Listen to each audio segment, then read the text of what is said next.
Hi, I'm Laura from Pilates Process, and I'm here to demonstrate my favorite things to do to help counteract sitting when you're really in a public space or waiting in line. Some of it's a bit dependent on how comfortable you are doing quiet stretches in public spaces, but here's what I often do. One key thing is always circulation. If you're flying or you've been sitting a lot, getting the feet and calves moving. So you can start with just little heel lifts, mobilizing the feet, even better, transferring the weight so the heels are actually working to lift the torso a little bit.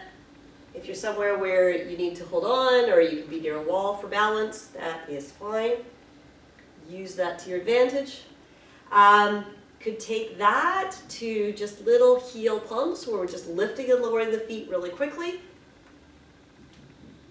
Great plan for flights. You could also make that a little bit more work on the calf by transferring the weight to one side. So you can still keep both feet down for balance, but I'm putting, say, 50% more weight on one foot, making that calf work a little bit harder. Again, the heel doesn't have to lift very far off, you'll feel, to make that calf work. Okay, just a little lift lower, transferring sides. That already is more useful than just standing. Hips tend to get really tight. One thing we can do hip-wise is if I just rest one foot forward with very little weight on it, I can just mobilize through turn out, turn in. So I'm just pivoting on the heel, letting the foot spin in and tap out. Tap in, tap out.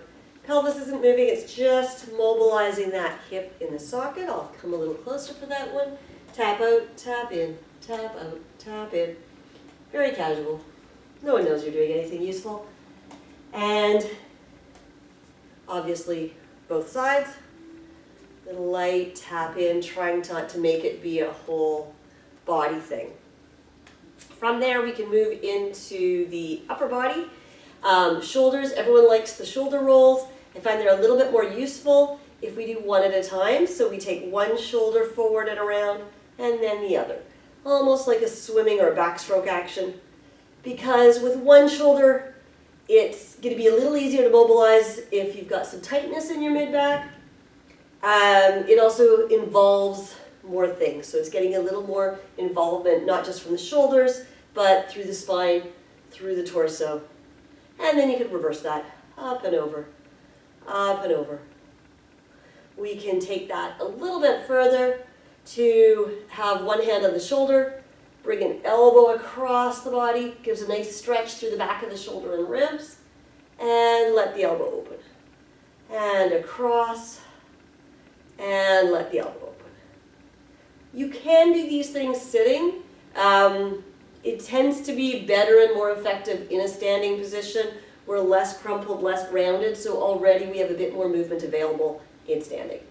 Reach, you can keep your elbow quietly dropped if you want to do this a little more invisibly. And then, of course, the other side. In and out, in and out. And any of those that feel useful, you can't really overdo them. All right, hope that makes your travels more comfortable.